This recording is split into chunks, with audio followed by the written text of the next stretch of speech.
L'Association internationale des droits de l'homme, en abrégé AIDH, à but non lucratif, créée en 1988 et qui œuvre dans l'éducation, la sensibilisation et la vulgarisation des droits humains, et notamment ceux des femmes et des enfants, a tenu à Paris le 19 décembre 2013 au Concorde Opéra Saint-Lazare sa réunion préparatoire en prélude au deuxième gala de bienfaisance qui aura lieu le samedi 8 février 2014 au Cercle national des armées à Paris dans le 8e arrondissement.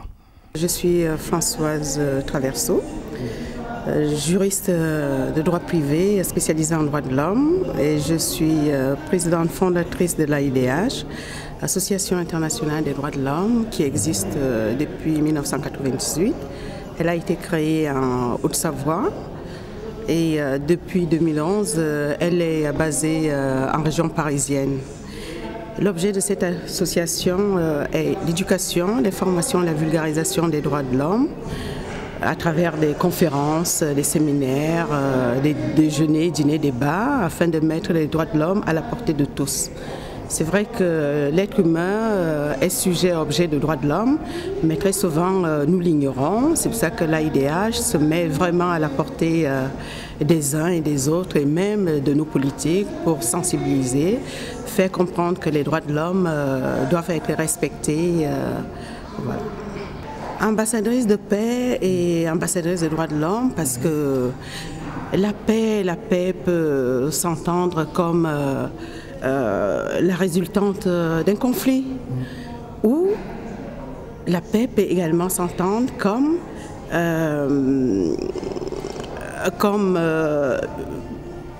la paix conditionne la dignité et le respect de l'être humain. C'est cette paix-là que prône l'AIDH, c'est cette paix-là que prônent nos ambassadeurs, nos ambassadrices. Est-ce que, Madame la Présidente, est-ce qu'on peut parler vraiment de paix sans parler de démocratie?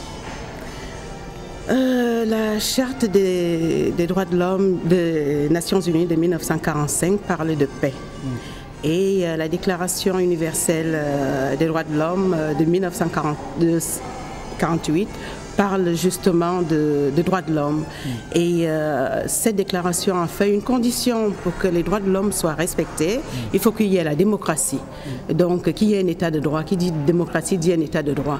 Et sans un état de droit, c'est vrai que l'individu sera malmené, maltraité, il y aurait des révoltes. Parce que les droits de l'homme, ce sont les conquêtes des individus face à l'oppression, face aux injustices faites. Vous qui êtes juriste, ça tombe bien, africaine, est-ce que dans nos pays africains, en fait, est-ce que la paix rime vraiment avec la démocratie là-bas? Est-ce que nos États africains prônent vraiment la paix? Est-ce que nos chefs d'État vraiment prônent la paix? Est-ce que la démocratie est installée vraiment en Afrique? Je pense que nous pouvons le regretter qu'il n'y ait pas une démocratie parfaite en Afrique, même en Europe. Vous vous rendrez bien compte que la démocratie parfaite n'existe pas.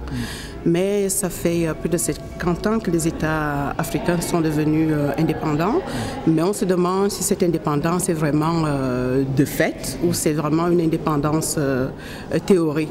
Donc on peut regretter, il faudrait, l'AIDH souhaite que les États africains pratiquent beaucoup plus la démocratie, qu'il y ait des changements des têtes de pouvoir, et c'est cela qui amènera vraiment à la démocratie. Moi je déplore que nous sommes en 2013 et qu'il y a encore des coups d'État, il y a des renversements ici et là. Et en ce moment en Centrafrique, je déplore ce qui se passe en Centrafrique en ce moment, mais j'espère, et grâce à l'éducation, grâce à la vulgarisation des droits de l'homme, et surtout au rôle que tient l'Association internationale des droits de l'homme que je représente, nous souhaitons, nous vulgarisons, nous faisons en sorte que la démocratie soit non seulement en Afrique, qu'elle soit parfaite ailleurs également. Et je suis donc Joyce Soto, docteur architecte polytechnicienne et stratège en communication d'influence par ailleurs. Et donc j'interviens dans pas mal de réseaux pour pouvoir les développer et former des leaders, puisque je forme au leadership empowerment. Et donc les ambassadrices de paix et des droits de l'homme. C'est tout simplement un réseau qui s'appelle l'AIDH, Association internationale des droits de l'homme, fondé par la juriste internationale Françoise Traverso et qui se bat dans les 4 coins du monde en fait pour pouvoir parler de l'engagement citoyen. Elle dénonce la violence faite aux femmes et cette année, elle parlera de l'autonomisation des femmes au travers d'un gala qui aura lieu le 8 février au Cercle national des armées dans le 8e arrondissement. En fait, elle est rattachée à l'ONU et donc ces ambassadrices de paix ont pour rôle en fait de pouvoir parler de la responsabilité, des responsabilités civiles, de pouvoir toucher, sensibiliser en s'appuyant sur les domaines de compétences. Par exemple le mien, l'engagement citoyen technologique, ça veut dire au travers de l'architecture d'une part, mais le numérique, les médias, qu'est-ce que l'on peut faire pour améliorer les conditions de vie des contemporains.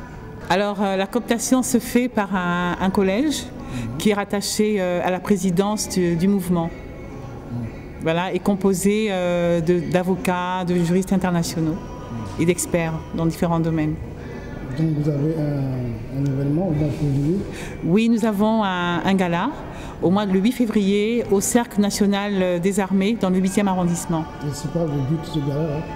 Le but de ce gala, c'est de pouvoir réaliser une levée de fonds, sachant que la fondatrice Françoise Traverso est originaire du Cameroun et donc elle soutient énormément de femmes chefs d'entreprise qui vivent dans des situations précaires. Et donc cette année, elle va leur construire une maison. Longue vie à Event News. Merci beaucoup. Bonne soirée. La cantatrice que je suis, à ma place, là où on m'appelle pour lorsqu'on doit tous s'entraider pour pouvoir faire bouger les choses en Afrique ou dans le monde concernant la femme, la culture, etc., l'aide aux femmes violentées, l'aide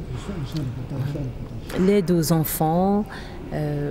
Voilà, je suis présente quand il y a des causes humanitaires, etc. Je représente, j'utilise mon art justement pour pouvoir être une porte-parole.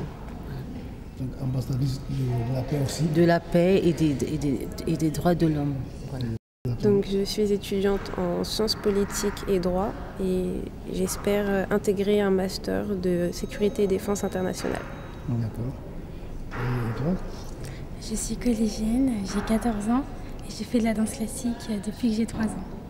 Donc tu vas être cantatrice comme maman ou... Non, moi je veux juste danser. Juste la danse. Oui. D'accord, et toi?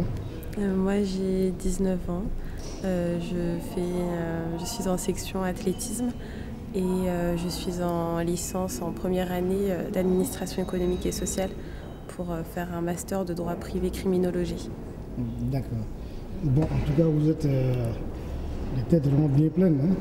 Pour votre âge, en tout cas félicitations, bon courage, surtout pour la fin de vos études. Merci. Mais en même temps vous assistez à une réunion d'une ONG qui parle de droits de l'homme et de paix. Oui. Vous qui êtes futur juriste, quelle analyse vous faites de ça? Je pense que c'est très important aujourd'hui d'avoir ce genre de réunion pour nous rappeler combien la paix est quelque chose de dur à atteindre, surtout de nos jours. Et pourtant c'est un but vers lequel nous devrions tous aller, puisque en France nous vivons, pouvons-nous le dire, en paix. En République centrafricaine, la moitié, on va dire, de mes origines, ce n'est pas encore le cas, comme dans bien d'autres pays, et c'est bien triste. Aujourd'hui, malheureusement, les guerres sont récurrentes en Afrique. Malheureusement encore, votre pays qui a bien sûr, malheureusement. Votre demi-pays, voilà, vos origines qui sont de la Centrafrique, il y a une guerre qui ne dit pas vraiment son nom, mais qui est atroce. Oui, atroce. Atroce est vraiment le terme. Le pire sentiment qu'on peut avoir, c'est exactement ce que je ressens vis-à-vis de cette guerre. Je sais que j'ai de la famille en Centrafrique et c'est très difficile pour ma famille, pour moi personnellement, de savoir tous ces meurtres, toutes les difficultés, toutes ces souffrances. Voilà, merci. Si vous avez un message aujourd'hui à envoyer aux hommes politiques en Centrafrique, qu'est-ce que vous diriez en 2 mots? Regardez le peuple, il souffre et c'est pas la situation dans laquelle il devrait se trouver. When the crucified